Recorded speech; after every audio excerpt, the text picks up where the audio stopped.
Now, writing and direction. Coming to the direction of Nagashwin, amazing. This is that guy. This is a fantastic person. His motivation is that if people can make Avatar kind of movies, or Avengers kind of movie abroad, and the entire story is fictitious, then why can't we make superhero movies in India? Because we actually have a material for that. We actually have our Hindu scriptures which tell you in so much detail about how those wars were fought, and what are the various avatars of God. Why don't we make that kind of movies in India? That is his motivation. That's what he said in one of the interviews. Good motivation. Then what did he do? He did a lot of research. Okay, he has shown a lot of things from Mahabharata the way they really happened, and he has also used things from Kalki Puran. So Kalki Puran speaks about the 10th avatar of Vishnu ji, which will incarnate itself, means take birth sometime in the future. So it is future. So he has taken references from Kalki Puran, but he had a little creative liberty there. He could not change anything in Mahabharata, of course, because that would be very, very disrespectful towards Hindus. But he can take a little creative liberty in the future, because future no one has seen. Kalki Puran gives you the glimpse of it. Now, Kalki Puran can be analyzed or maybe interpreted in different ways. He has his own way of interpreting it. So he has used a lot of innovation in interpreting Kalki Puran. So what he did is, instead of calling the Mata, that is the mother of Kalki ji, as Sumati, he said her name would be some 80. And then some 80, I mean, it's similar to Sumati. Then Shambhal village, Kalki Puran would normally say that it's a hidden village and all, but we showed it to be hidden due to what reason? Why is it hidden? So it is in some different dimension.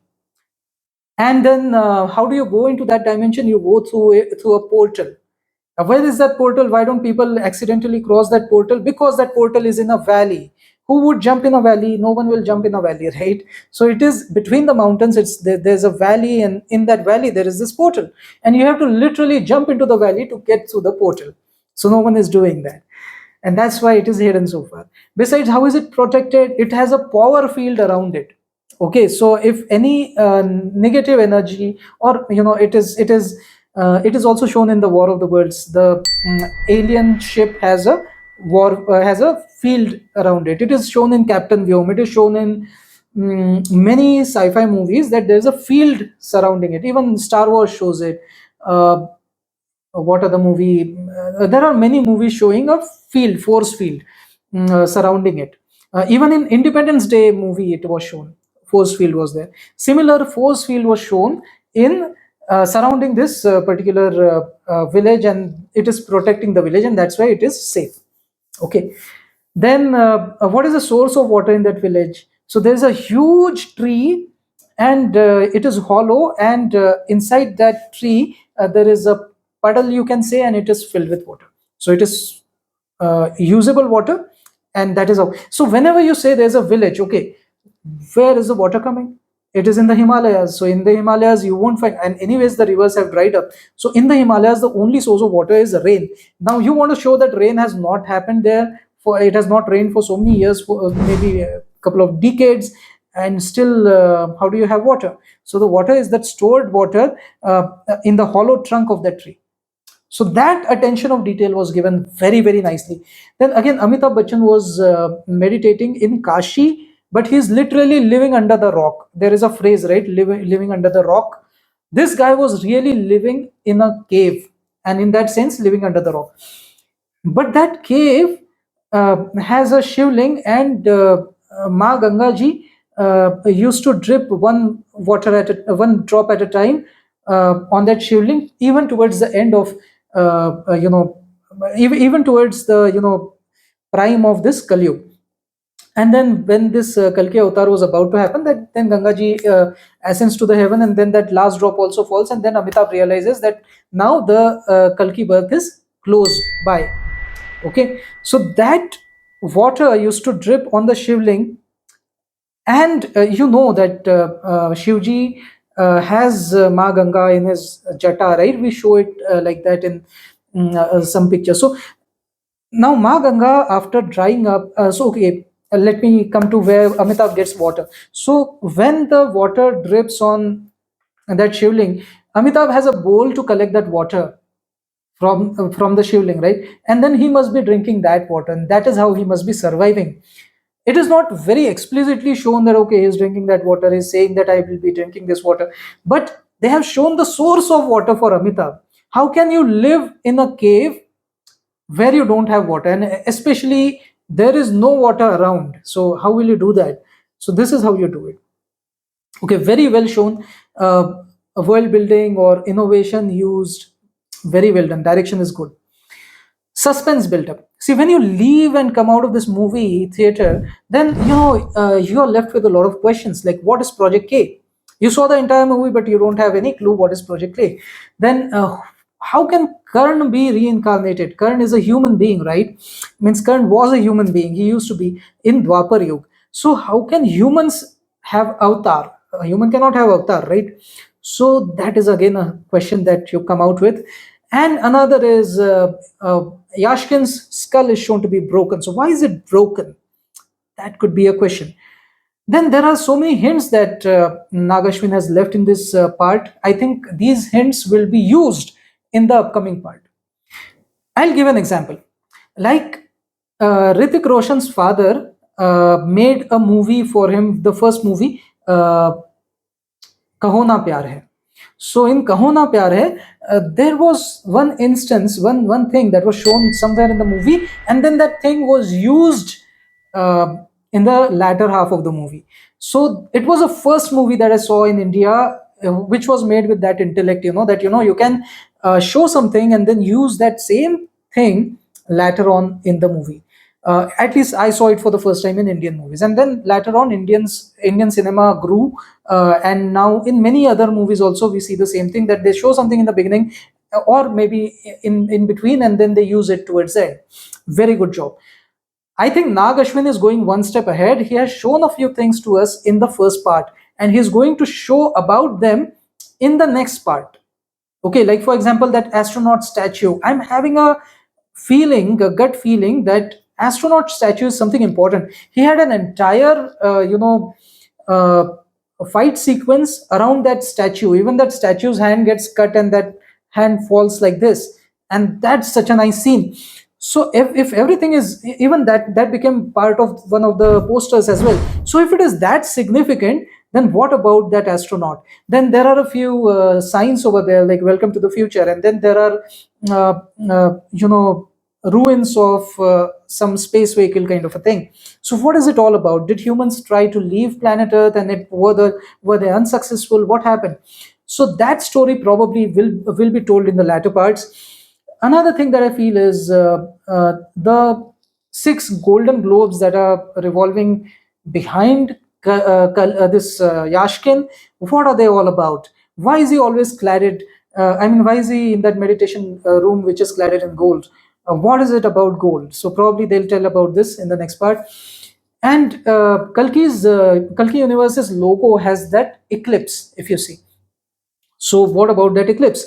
So the story about eclipse is that even in this part they have shown that in 6,000 years, once it happens that all the various celestial bodies align themselves and there's an eclipse, God has to take birth during that time. If the birth does not happen during that time, then the birth will have to wait for the next 6,000 years. So Kali or Yashkin will try his level best to stop the god's birth before that eclipse. So he'll either kill the unborn child or he'll kill the mother. He'll do something about it. And all the good people will try to ensure that that childbirth goes as universe planned. So that will be, I think, that will be the second part. It is all about the childbirth and the eclipse, and that's why Kalki's cinematic universe already has eclipse in its logo. So that is the kind of hints that this guy is leaving. So suspense build up, hints giving. Third thing is world and character build up is complete in this part, and this world and character build up will be probably used in the upcoming parts. So that is why you must have felt that this is a little slowish kind of a part, probably because they wanted to do the world building, character building, so that they can use it in the latter parts. I really wonder why that comedy and romance patch was put, but probably I hope it is at least for something good. Otherwise, they should have avoided it. It did not help at all. World building also, I did not think it did world building as much as it should have done. So it didn't work out at all. Those two patches were absolutely unnecessary. Then again, coming to the direction, all the characters were shown very realistically. So I'll go with one character each. I'll go with Ashwathama. Ashwathama was shown 8 feet long. Why? Because as a yug continues, the morality as well as physical and mental capability of humans degrades. So if Ashwathama is from one yug earlier, that is Dwapar yug, then he had to be shown taller and also morally more upright than the Kali Yugi Manav. So that is why Ashwathama is shown morally more upright as compared to Bhairav, because Bhairav is from Kali Yuga.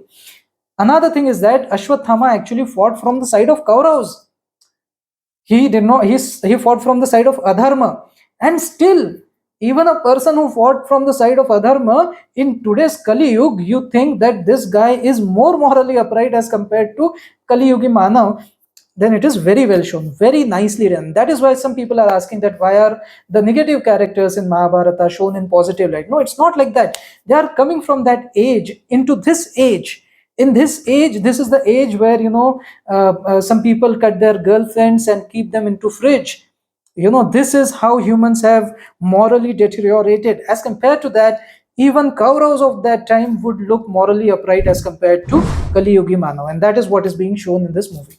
Um, Second thing is, why is he covered in clothes? So you must be aware after seeing this movie that Krishna ji cursed Ashwathama that your wounds will not heal until you get your Shivmani back. Of course, the Shivmani was plucked, and it was said that this Shivmani will find you in Kali Yuga, and by the time this Shivmani finds you, until that time, your wounds won't heal, and you will keep on bleeding and rotting, and you will have to live in that rotten body for so long.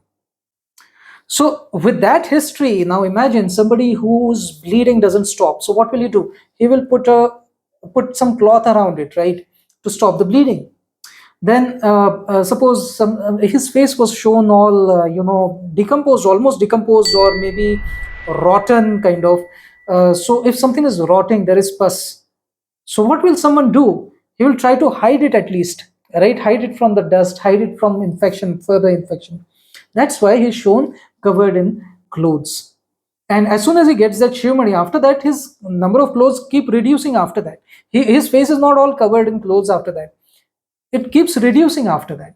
So only for the first few minutes, by the time that he doesn't get that money, that only during that time he is shown covered in all clothes, and even his face is covered and all. So the reason is this. So this is again what this is, attention to detail. So I'm discussing about Nagashwin. He has shown Ashwathama in a very correct way. Attention to detail was good. Now this another character, this Deepika Padukone was shown, Sumati. This character was also shown very well, and besides, the birth of Kalki was shown very well. For example, it is prophesied that Kalki is going to take birth and he'll be the Kal of Kali, demon.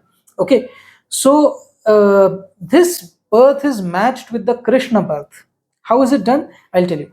What is the Krishna story? Krishna's story is that Kans, who is the demon, just like Kali in this age, already knew that Vasudev and Devki ji will be conceiving 8th child, and that 8th child will be his nemesis. Unka काल बनेगा वो आखिरी 8वां बच्चा, not आखिरी but 8वां बच्चा. So that was a prophecy. Here also Kali knows that Vishnu Yash and Sumati will conceive a baby, and that baby will be his Kal, that is his nemesis. Okay, so that is shown. Prophecy was matched. Then caging of the parents till to kill the baby. See, Kansa did not say that okay, I'll keep the parents apart so that they don't conceive. He did not do that. He was I don't know why he did that. Maybe out of cruelty, or he did not want to take any chances. So he really wanted to kill it, kill the baby and all. So probably that's why. But he kept them into the same jail. He allowed them to conceive, but every time, whenever they conceived a baby, he brutally killed those babies. And I think in this film also, or in this film series also, same must be the story, because Deepika Padukone is same shown in captivity. About Vishnu Yash, I have a theory. I'll tell it to you towards the end of the video. Okay. Then magic was shown during the childbirth. So yes, childbirth of Krishna and Kalki both must be associated with some magic, right? So we have seen Krishna's story so far. Similar kind of a magic was also shown during Kalki's birth. So what is the magic shown in this particular part? So in this part, it was shown that the jails in Krishna's case, it was shown. We know that the jails doors opened automatically, right? Here also, out of nowhere, her serum was getting extracted. Only one drop has come out, and immediately that machine fails, and she is put into that the hellfire, you can say. She is put down into that, and then she survives. She still stops herself. She doesn't fall into that burning pit. So magic happens. Why did that machine fail? Another thing is, why did the machine not detect her pregnancy for 5 months? Right, for 5 months, means for 150 days, the pregnancy could not be detected by the machines. Why? How could this happen? So there was magic. Then Yamuna river gave way in case of Krishna ji, and while Vasudev ji was carrying him in a tokra. Okay. And of course, there was heavy rain during that time. Yamuna ji was rising just to touch the feet of Krishna ji. Krishna ji put his leg down, so that Yamuna ji is satisfied, and she reduces the water so that Vasudev ji can survive. Okay, same kind of a thing is shown over here, not with water but with fire. So fire gives way when she is moving. There is fire just to protect that particular thing, but then there is a gush of air that actually comes out of nowhere, and the fires are not able to reach her, and there is a hole created in those fires, in that fire, and she walks through that. And then the guards also try to follow her, but then the fire goes away, and then the flames go away, and the guards burn away, but by that time she must have crossed that way. So that is amazing. This is what magic. So you must be thinking that, oh, the South Indian directors, they are usually factually correct. So what is going on? Why is it factually incorrect at these places? How is it happening all of a sudden? This is not happening all of a sudden. This is just to show the magical occurrences, because a god's birth is going to happen. He is trying to relate it with the Krishna's birth. Similarly, he is trying to show Kalki's birth. Then dyeing of the rivers was shown very well. Ganga river was shown to be drying up, and there's a dialogue in this movie which says कि क्या गंगा हमारे पाप ढोते ढोते सूख गई है. Then the last drop of Ganga ji falls on that shivling in front of Amitabh, and then Amitabh also realizes that if Ganga has dried up, that means the birth of Kalki is close by. Shambhal was shown very well. I told you that Shambhal is shown to be in Himalayas. Now, some people say that it must be in Himachal Pradesh. Some people say that Shambhal district in UP is Shambhala Gaon. But actually, Shambhala is, I believe, that it must be somewhere in Himalayas. I also believe so because the Tibetan Buddhists say that there is a city called Shangri-La, and Shangri-La's description is very much similar to Shambhala's description. And they say that the god will take birth. God will take birth in that city. We also say that God will take birth in that city. We just call that god as Kalki, which is the 10th avatar of Vishnuji. And you must remember that Buddhism, Sikhism, Jainism, these three are offshoots of Hinduism or Hindu Dharma. So definitely they have the same legacy as we have. They know the same things that we know, and that is why probably along with time Some things might have changed. They started calling it Shangri-La instead of Shambhala. It's very interesting. I'll tell you. See, the seventh avatar of Vishnuji was Ramji. Eighth avatar was Krishna ji. Ninth avatar was Buddha ji. So Buddha himself is an avatar of Vishnu ji. So I don't see a difference between Buddhism and Hinduism, because Buddhism is an offshoot of Hinduism only. Okay, and that is why the stories will match, and that is why I believe that Shangri-La is the same as Shambhala, and that is why in this Shambhala, you will see that in this movie a lot of Tibetan culture finds presence over there. You see that round circular things which you can rotate, that kind of things. Those things are shown. So Tibetan culture is shown. Also, Shambhala shows some Sikh people also. Okay, they even show people coming from everywhere in the world. Like they show some African people, they show some white skin people. So different skin colors are shown, different people are shown. Amazing. So Shambhala's idea was great. ये है अमित शिरासाव, अमित शिरासाव, अमित शिरासाव, अमित शिरासाव.